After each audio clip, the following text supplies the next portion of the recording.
next performer in the Vagina Monologues or doing burlesque. She is also a fetish model and lifestyle dominatrix. Tonight she shares with us a glimpse into her world. Ladies and gentlemen, Dangerous Dolly.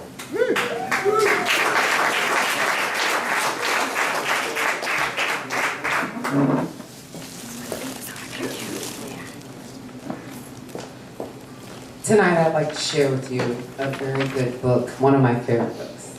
It's called She's on Top. You can find it at the Spice Store in Roanoke Park. If you have ever been there, you have to go there. So I'm going to share with you one of my very favorite stories.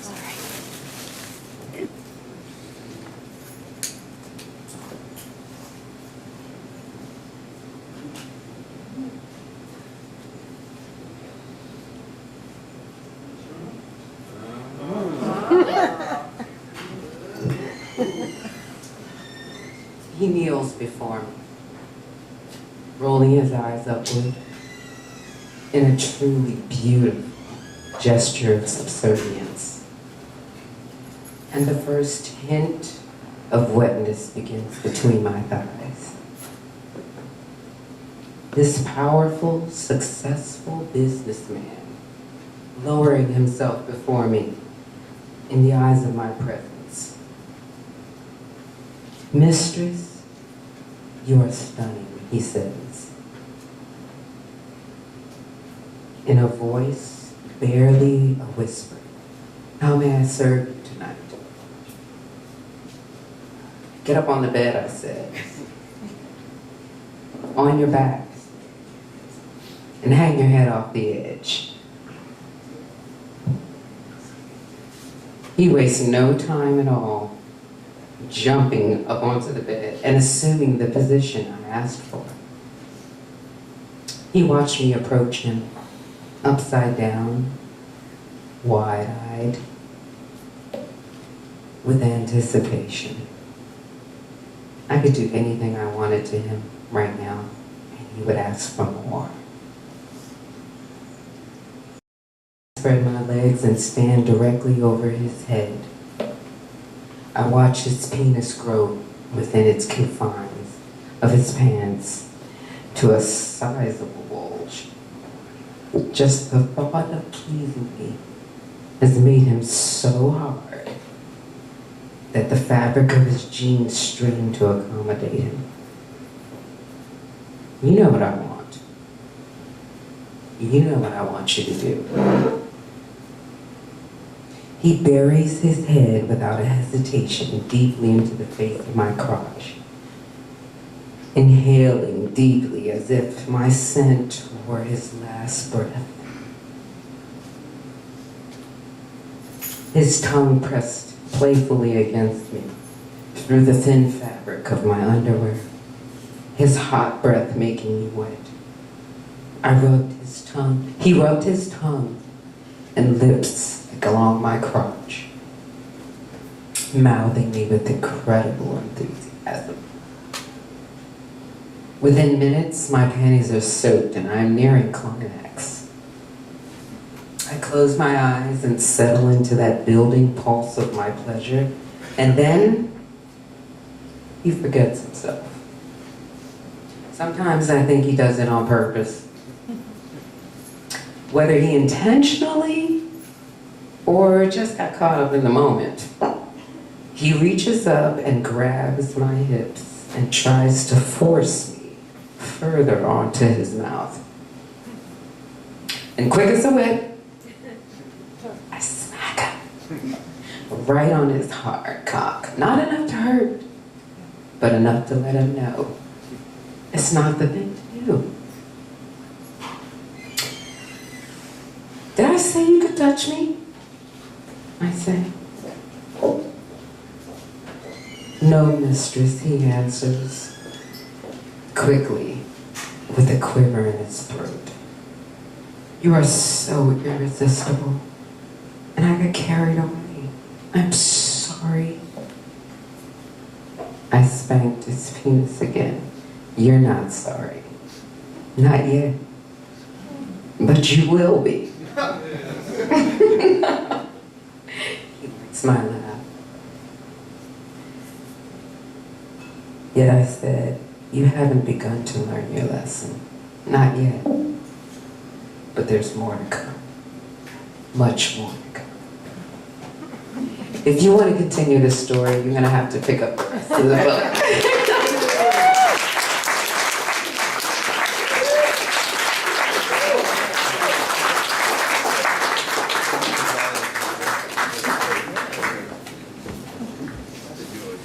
Thank you, Dangerous Darling. Okay, next, speaking of Spice Sensuality Boutique, we're going to do our raffle for the gift basket, and there's all kinds of goodies in here. So here come the numbers. Who's got the lucky number? And it, okay, just remind me. That there are, thank you to Joan Price, who's generously offering, there's some lubes and condoms here, so when we're finished, if you want to come and grab some of those are free. So we have 248-9200. 248-9200, anyone? Spice? Gift basket? Yeah. No? No? Yes? No? Okay. Next one. Sorry. All right, we've got 248-9190. 248-9190? No? Keep going? All right, did you get another ticket, sir? Oh, good. Okay. Want to know the number? Yeah, let's see, was it 248-9190? 248-9228. Come on, we've got to have a winner here. 9228?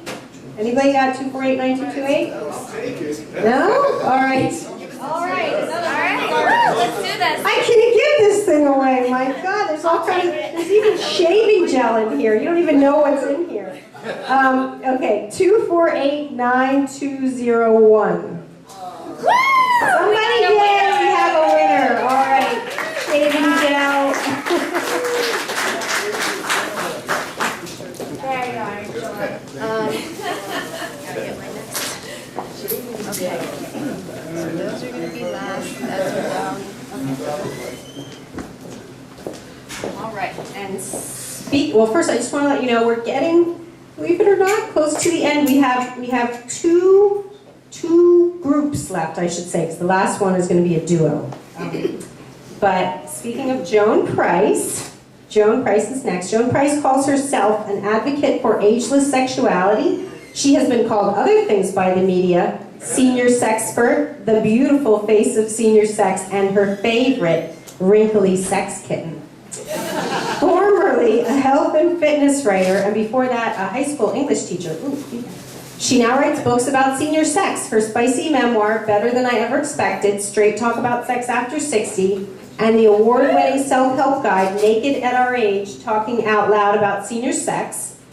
Joan conceived and edited Ageless Erotica, a steamy senior sex anthology, and right now she's writing The Ultimate Guide to Sex After 50. And Joan's books are available for sale here. Joan Price continues to talk out loud about senior sex, partnered or solo, in speeches and workshops and on her zesty blog about sex and aging, nakedaturage.com, which includes reviews of more than 70 sex toys from a senior perspective. So think about that, okay? This is her day job, all right, is reviewing sex toys, okay? Gotta love it. All right, so please welcome Joan Price.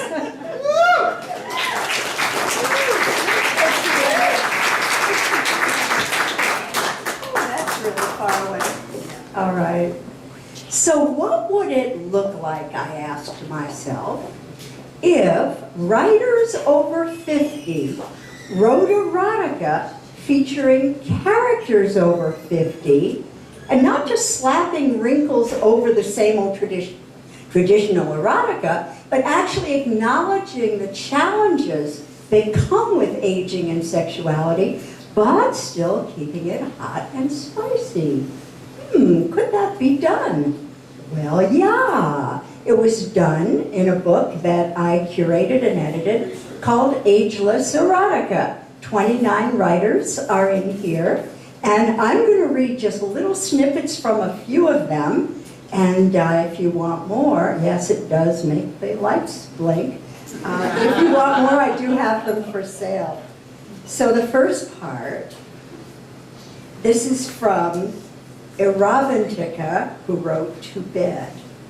And I'm just taking little pieces from the middle, so don't expect anything that is consistent.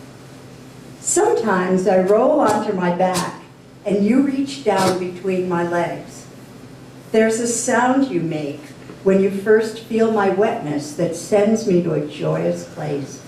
It does not seem to matter to you if it is my own natural lube or from a bottle. You slip a finger inside, 2, even 3, and you stroke and press, and I begin to lose the thoughts and just experience. Sometimes we play with our arousal, bringing each other close and then backing off.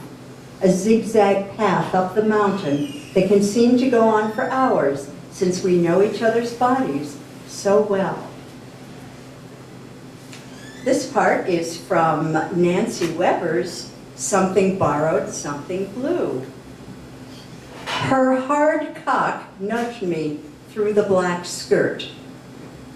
I staggered backwards onto the built-in bench. Don't be frightened, sweetheart. Every girl should have one. She released her skirt and stood before me, revealing her secret. It was blue. Bright blue. It was blue, and it was rubber or silicone or something, and it was 6 inches long, and it was sticking straight out from the cunningly slit blue bikini panties to which it was attached. A better color for us, wouldn't you say? I nodded and nodded. I might never talk again. Meet the mayor, she said. Won't you shake hands? This is from Dolores Park, written by Dale Chase. Carl, I hear in a sing-song. Yes, I sing back. Would you like company, or are you otherwise engaged? I can't help but chuckle. I pull aside the shower curtain to see him standing naked, working a fine cock. His body is no surprise. Thick but not fat, gray hair across his chest, formidable thighs. All okay, I think. I'm 67 and Jimmy has to be around that. We're excused our flab. I motion for him to join me. We're surprisingly awkward until Jimmy says, "There's a young man inside us both," as he reaches down to tug my cock. Geezer ward, Jimmy says when he can speak. Beats the morgue, I manage. This is by Donna George Story out of her story, Invitation to Lunch. I have a confession to make. The erotic scene you just read is lifted straight from a recent lunch on a day my husband worked from home. By admitting this is memoir and not fanciful, I know I've broken an erotic taboo in our culture where media expression of sexual behavior are limited to people in their 20s with perfect bodies. Everyone knows if you're over 50, you're allowed to pine wistfully for the sexual gymnastics of your youth, or stumble through an arthritic imitation of coupling with the help of pharmaceuticals. But if you happen to have enjoyable sex in real life, heaven forbid with your own spouse, the least you can do for propriety's sake is keep this information to yourself. Thank you very much. After 25 years of practice in bed, and why can't we admit practice makes perfect with sex as well as any other skill, my husband and I are not only attuned to each other's physical responses, but we also have a new awareness of the spiritual connection sex brings. Each time we make love is like a renewal of our vows. And this one is from our Bill Noble. Yay! He moistened her with great tenderness, inside and out, and she lubricated him and brought him quickly to erection again, smiling. He entered her with a long, moaning exhalation, while she held his face between her hands like an unexpected prize. They kissed in lazy delirium, first one moving, then the other. They anticipated one another's pleasure, knew when to give respite, when to take up the rhythm again. When he climaxed, her hands clutched his buttocks, pulling him deep into her. He held himself carefully inside long after they were through. After a time, Tom turned out the lamp. She helped him lie next to her, side by side, as the moon's silver receded across the bedroom floor. Long after it had vanished, they turned and moved into one another's arms, breath and pulse flowing together through the deepening night.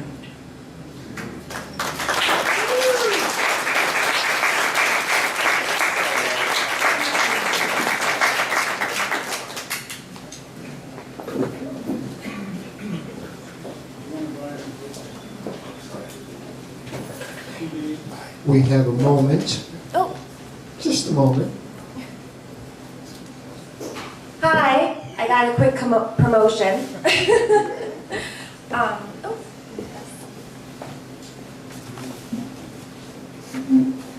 So we're gonna do 2 raffle prizes while Remy takes care of a little costume change. It's like the Oscars in here. So it's 2 bottles of Sophia wine from Coppola Winery, and we're gonna do 1 bottle per prize. So get your tickets ready. And the first number is 2489194. You got it? Woo! We got a winner. First try.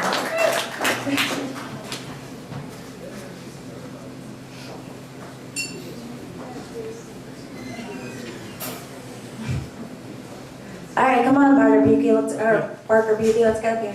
All right, second one. Ooh. All right, and the next number is 2489204. We got a winner? Woo!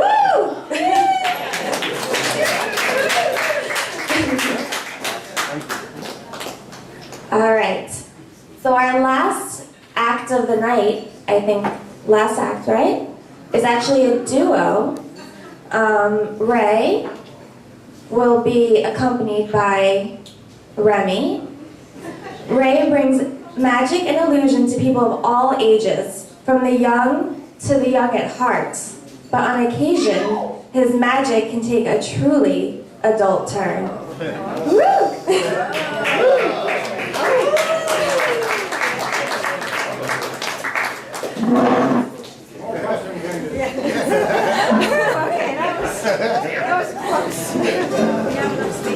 You have a shed. Where's Curtis? Oh, right there. Get it. Feel free to talk amongst yourselves for a second. Yeah, okay. Woo, that was close. I made it, I'm back. Okay. Pero estaba algo cansado, estaba harto de su sexo. Así que se afeitó y se limpió y a las manos toda una mujer de la más salvaje, sí, Manon. por el lado más salvaje de la vida.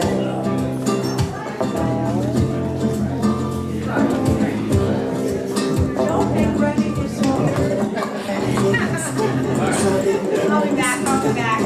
No sé si te hago desde su mesa de experiencia, si eso te ve. Por el lado más salvaje de la vida, por el lado más que la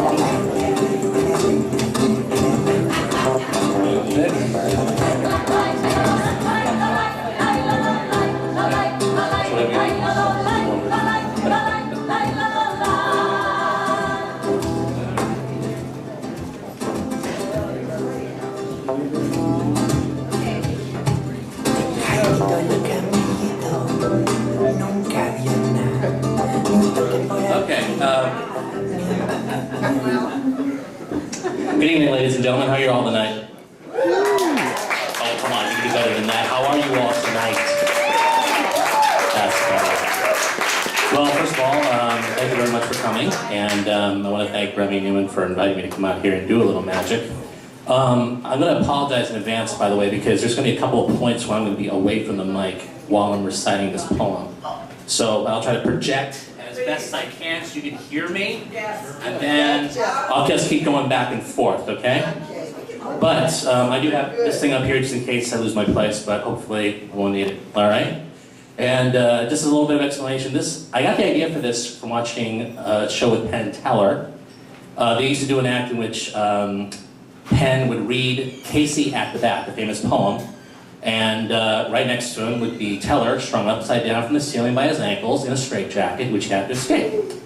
And the idea was Teller would have to escape before or at the moment Penn stopped reading the poem, which is why Penn increases his speed as he goes along. So don't worry, we're not doing that tonight. I can't afford to break my neck. So what we're going to do is a little demonstration of magic along with a poem that I wrote to go along with it. What it'll be like, okay?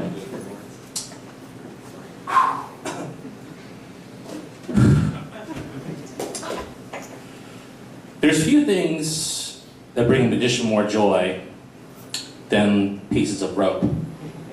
Because for a prop that's considered so plain, it can bring such pleasure of immense scope. You start with a lovely young woman who offers you her hand, bend at the waist and kiss, chivalry upon demand. Now you start with the arm by simply tying a knot or two, and then your eye gleams with anticipation when she turns her back on you.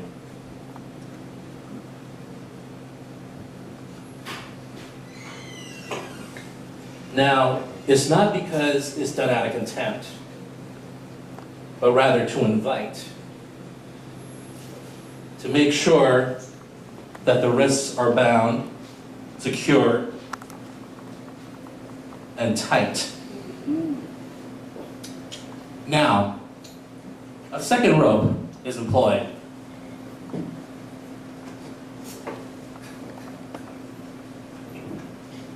A second rope is employed that goes from the neck to throat.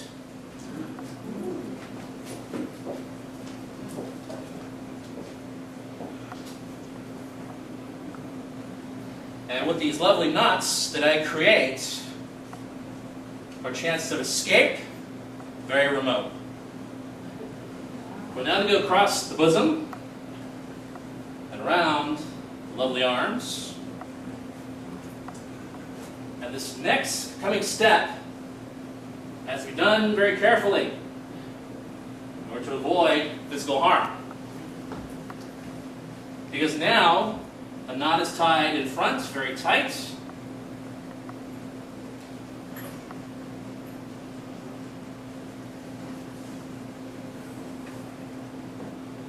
One rope goes around the waist, reminiscent of the metal belts worn by medieval women when they wanted to remain chaste. Now, with all these knots and ropes that are employed, one might be forced to wonder, what's the purpose? Bondage? Auto asphyxiation, perhaps? Good guesses, but they don't scratch the surface. But the truth is, this is a display of magic for which all these ropes are necessary to send. Because you see, the object isn't so much about getting out of them, it's actually more about going in. For once she steps into this curtain, and then is swallowed up by the mouth, this shaking motion spikes the blood flow, whether it's north or south. I must confess, this is rather arousing. As the magic reaches a peak, because the longer this goes and my heart rate increases, I find I can barely speak. Well, maybe not that bad.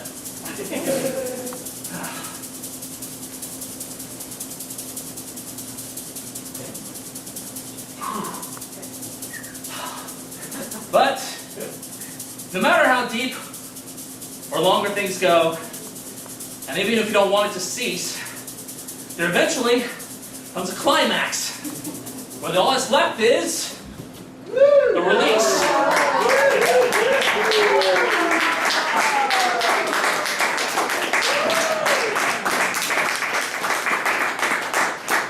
And as you can see, she's ravished my jacket over her lovely form, with knots over, under, sideways, and down.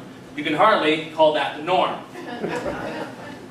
So now the question becomes why? Especially with all this pressure one is under, would anyone want to go through all these lengths to create this feat of wonder? Well, the truth is, there's a very good reason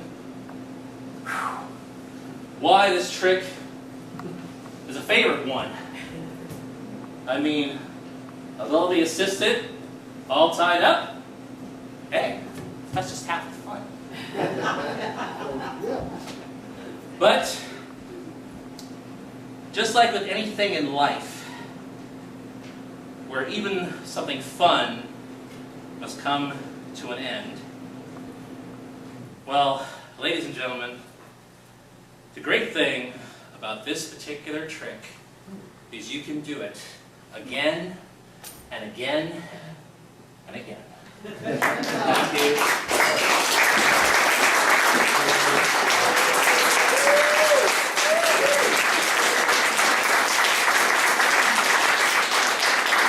I hope you enjoyed tonight's show, ladies and gentlemen. Thank you very much. Just got myself a jacket. No, there you go.